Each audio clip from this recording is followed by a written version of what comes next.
ನಮಸ್ತೆ ಫ್ರೆಂಡ್ಸ್, ರಾಜ್ ಜಾಬ್ಸ್ಗೆ ಸ್ವಾಗತ. ಫ್ರೆಂಡ್ಸ್, ಇಲ್ಲಿ ಕಾಣಿಸ್ತಾ ಇದೆ ನೋಡಿ, ಏನು ಅಸಿಸ್ಟೆಂಟ್ ವರ್ಕ್ ಸೂಪರ್ವೈಸರ್ ಹುದ್ದೆಗಳಿಗೆ ನೇಮಕಾತಿ ನಡೀತಾ ಇದೆ.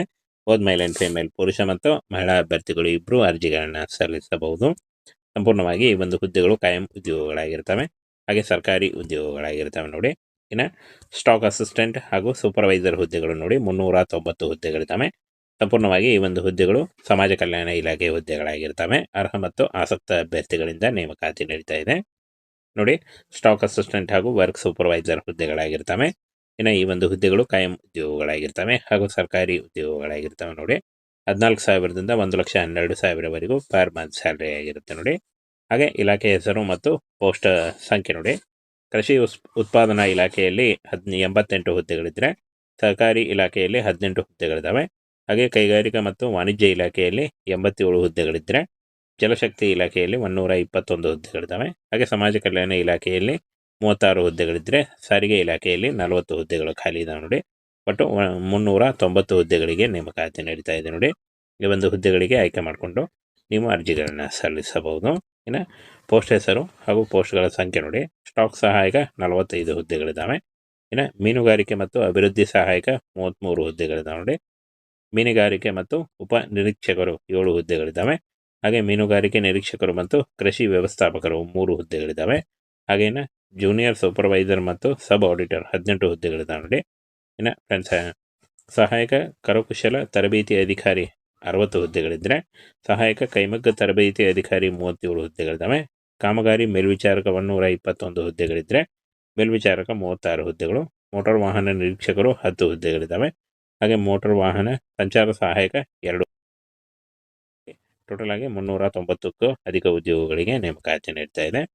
ಫಿಟ್ಟರ್ 10 ಹುದ್ದೆಗಳು, ಗ್ರೀಸ್ ತೊಳೆಯುವ ಯಂತ್ರ 8 ಹುದ್ದೆಗಳು, ಹಾಗೆ ಮೆಕ್ಯಾನಿಕ್ 8 ಹುದ್ದೆಗಳು, ಅಂಗಡಿ ಅಧಿಕಾರಿ 1 ಹುದ್ದೆ, ಅಪೋಲ್ಸ್ಟರ್ 1 ಹುದ್ದೆಗಳಿದಾವೆ ನೋಡಿ. ಇಷ್ಟೊಂದು ಹುದ್ದೆಗಳು. ಈ ಒಂದು ಹುದ್ದೆಗಳಿಗೆ ಆಯ್ಕೆ ಮಾಡಿಕೊಂಡು ನೀವು ಅರ್ಜಿಗಳನ್ನು ಸಲ್ಲಿಸಬೇಕಾಗುತ್ತೆ. ಶೈಕ್ಷಣಿಕ ಅರ್ಹತೆ ನೋಡಿ. SLC, ITI ಅಥವಾ ಡಿಪ್ಲೊಮಾ, ಯಾವುದೇ degree, BSc, BFSc, any degree, MSc ಅಥವಾ MFSc, ಈ ಒಂದು ಏನು ಎಜುಕೇಷನ್ಗಳಲ್ಲಿ ನೀವು ಯಾವುದಾದ್ರೂ ಒಂದನ್ನು ಮಾಡಿಕೊಂಡಿದ್ರೂ ಕೂಡ ನೀವು ಅರ್ಜಿಗಳನ್ನು ಸಲ್ಲಿಸಬಹುದು. SLC, ITI, ಡಿಪ್ಲೊಮಾ ಆದಂಥ ಅಭ್ಯರ್ಥಿಗಳು ಕೂಡ ಈ ಒಂದು ಹುದ್ದೆಗಳಿಗೆ ಅರ್ಜಿಗಳನ್ನು ಸಲ್ಲಿಸಬಹುದಾಗಿರುತ್ತೆ ನೋಡಿ. ಮೊದಲಿಗೆ ನೋಡಿ, ಪೋಸ್ಟ್ ಹೆಸರು ಮತ್ತು ಅರ್ಹತೆ ನೋಡಿ. ಸ್ಟಾಕ್ ಸಹಾಯಕ SLC ಪಾಸ್ ಆಗಿರಬೇಕಾಗುತ್ತೆ. ಹಾಗೆ ಮೀನುಗಾರಿಕೆ ಅಭಿವೃದ್ಧಿ ಸಹಾಯಕ ಮತ್ತು ಮೀನುಗಾರಿಕೆ ಉಪ ನಿರೀಕ್ಷಕರು ಈ ಒಂದು ಹುದ್ದೆಗಳಿಗೆ BSc, BFSc ಆಗಿರಬೇಕಾಗುತ್ತೆ.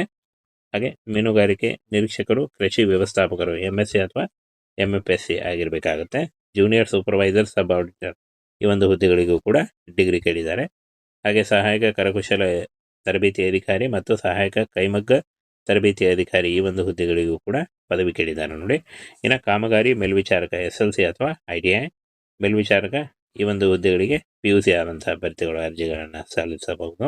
ಇನ್ನು ಮೋಟಾರ್ ವಾಹನ ನಿರೀಕ್ಷಕರು ಹಾಗೂ ಮೋಟಾರ್ ವಾಹನ ಸಂಚಾರ ಸಹಾಯಕ SLC ಅಥವಾ ITI ಅಥವಾ ಡಿಪ್ಲೊಮಾ ಅಥವಾ ಯಾವುದೇ ಒಂದು ಡಿಗ್ರಿನ ಅರ್ಜಿಗಳನ್ನು ಸಲ್ಲಿಸಬಹುದು. ಗ್ರೀಸ್ ತೊಳೆಯುವ ಇಲ್ಲಿ ನೋಡಿ, ಗ್ರೀಸ್ ತೊಳೆಯುವ ಯಂತ್ರ ಮತ್ತು ಫಿಟ್ಟರ್ ಮೆಕ್ಯಾನಿಕ್ ಈ ಒಂದು ಹುದ್ದೆಗಳಿಗೆ SLC ಅಥವಾ ITI. ಅಂಗಡಿ ಅಧಿಕಾರಿ ಈ ಒಂದು ಹುದ್ದೆಗಳಿಗೆ ಡಿಪ್ಲೊಮಾ ಅಥವಾ ಎನಿ ಡಿಗ್ರಿ. ಅಪೋಸ್ಟರ್ ಹುದ್ದೆಗಳಿಗೆ SLC ಅಥವಾ ITI ಆದಂಥ ಅಭ್ಯರ್ಥಿಗಳು ಅರ್ಜಿಗಳನ್ನು ಸಲ್ಲಿಸಬಹುದಾಗಿರುತ್ತೆ. ಇನ್ನು ಯಾವ ಒಂದು ಹುದ್ದೆಗಳಿಗೆ ಎಷ್ಟು ಸಂಬಳ ಅಂತ ನೋಡೋದಾದರೆ, ಸ್ಟಾಕ್ ಸಹಾಯಕ 21,000ದಿಂದ 81,000 ಇರುತ್ತೆ. ಮೀನುಗಾರಿಕೆ ಅಭಿವೃದ್ಧಿ ಸಹಾಯಕ 35,000ದಿಂದ 1 ಲಕ್ಷ ಇರುತ್ತೆ. ಹಾಗೆ ಮೀನುಗಾರಿಕೆ ಉಪನಿರೀಕ್ಷಕರು 21,000ದಿಂದ 81,000 ಇರುತ್ತೆ. ಇನ್ನು ಮೀನುಗಾರಿಕೆ ನಿರೀಕ್ಷಕರು ಕೃಷಿ ವ್ಯವಸ್ಥಾಪಕರು 35,000ದಿಂದ 1,13,000 ಇರುತ್ತೆ ನೋಡಿ.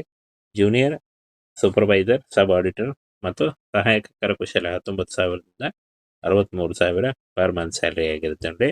ಹಾಗೇನ ಸಹಾಯಕ ಕೈಮಗ್ಗ ತರಬೇತಿ ಅಧಿಕಾರಿ 35,000ದಿಂದ 1 ಲಕ್ಷ ಇರುತ್ತೆ. ಇನ್ನು ಕಾಮಗಾರಿ ಮೇಲ್ವಿಚಾರಕ 14,000ದಿಂದ 47,000 ಇರುತ್ತೆ. ಮೇಲ್ವಿಚಾರಕ 25,000ದಿಂದ 81,000 ಇದ್ದರೆ, ಮುಂದೆ ನೋಡಿ, ಮೋಟರ್ ವಾಹನ ನಿರೀಕ್ಷಕರು 35,000ದಿಂದ 1 ಲಕ್ಷ ಇದ್ದರೆ, ಮೋಟರ್ ವಾಹನ ಸಂಚಾರ ಸಹಾಯಕ 19,000ದಿಂದ 63,000 ಇರುತ್ತೆ. ಫಿಟ್ಟರ್ ನೋಡಿ 25,000ದಿಂದ 81,000 ಇದ್ದರೆ, ಗ್ರೀಸ್ ತೊಳೆಯುವ ಯಂತ್ರ 19,000ದಿಂದ 63,000 ಇರುತ್ತೆ. Mechanic 35,000ದಿಂದ 1 lakh 12,000ವರೆಗೂ per month salary ಆಗಿರುತ್ತೆ. ಹಾಗೆ ಅಂಗಡಿ ಅಧಿಕಾರಿ 35,000ದಿಂದ 1,00,000 ಇದ್ದರೆ, ಅಪೋಲ್ಸ್ಟರ್ 25,000ದಿಂದ 81,000 ಪರ್ ಮಂತ್ ಸ್ಯಾಲ್ರಿ ಆಗಿರುತ್ತೆ ನೋಡಿ. ಇನ್ನು ವಯೋಮಿತಿಯನ್ನು ನೋಡಿ 40 ವರ್ಷದ ಒಳಗಿನವರು ಅರ್ಜಿಗಳನ್ನ ಸಲ್ಲಿಸಬಹುದಾಗಿರುತ್ತೆ. ಹಾಗೆ ಫಿಸಿಕಲಿ ಹ್ಯಾಂಡಿಕ್ಯಾಪ್ ಆದಂಥ ಅಭ್ಯರ್ಥಿಗಳಿಗೆ 2 ವರ್ಷ ವಯೋಮಿತಿ ಸಡಿಲಿಕೆ ಕೂಡ ಇರುತ್ತೆ. SC/ST ಅಭ್ಯರ್ಥಿಗಳಿಗೆ 3 ವರ್ಷ, ಮಾಜಿ ಸೈನಿಕ ಅಭ್ಯರ್ಥಿಗಳಿಗೆ 8 ವರ್ಷಗಳ ವಯೋಮಿತಿ ಸಡಿಲಿಕೆ ಕೂಡ ಇರುತ್ತೆ ನೋಡಿ. ಇನ್ನು ಈ ಒಂದು ಹುದ್ದೆಗಳಿಗೆ ಅರ್ಜಿ ಶುಲ್ಕವನ್ನು ನೋಡೋದಾದರೆ SC/ST EWS ಅಭ್ಯರ್ಥಿಗಳಿಗೆ 600 ರೂಪಾಯಿ, ಇತರೆ ಉಳಿದಂಥ ಎಲ್ಲ ಅಭ್ಯರ್ಥಿಗಳಿಗೆ 700 ರೂಪಾಯಿ ಇರುತ್ತೆ. ಪಾವತಿ ಮಾಡುವ ವಿಧಾನ ಆನ್ಲೈನ್ ಮೂಲಕ, credit card, debit card, net banking ಮೂಲಕ ಪಾವತಿಯನ್ನು ಮಾಡಬಹುದಾಗಿರುತ್ತೆ. ಆಯ್ಕೆ ಪ್ರಕ್ರಿಯೆ ನೋಡಿ, ಲಿಖಿತ ಪರೀಕ್ಷೆ, ದಾಖಲೆ ಪರಿಶೀಲನೆ ಅಥವಾ ಸಂದರ್ಶನದ ಮೂಲಕ. ಅಂದರೆ ಲಿಖಿತ ಪರೀಕ್ಷೆ, ದಾಖಲೆ ಪರಿಶೀಲನೆ ಆದಂಥ ನಿಮಗೆ ಸಂದರ್ಶನವನ್ನು ನಡೆಸಿ ಆಯ್ಕೆಯನ್ನು ಮಾಡಿಕೊಳ್ಳಲಾಗುತ್ತೆ ನೋಡಿ. ಆನ್ಲೈನ್ ಮೂಲಕ ಅಫಿಷಿಯಲ್ ವೆಬ್ಸೈಟ್ಗೆ ಹೋಗಿ ನೀವು ಅರ್ಜಿಗಳನ್ನು ಸಲ್ಲಿಸಬೇಕು. ಅರ್ಜಿ ಸಲ್ಲಿಸುವಾಗ caste income certificate, photo, educational documents, Aadhaar card ಇಷ್ಟನ್ನು ತೆಗೆದುಕೊಂಡು ನೀವು ಅರ್ಜಿಗಳನ್ನ ಸಲ್ಲಿಸಬಹುದು.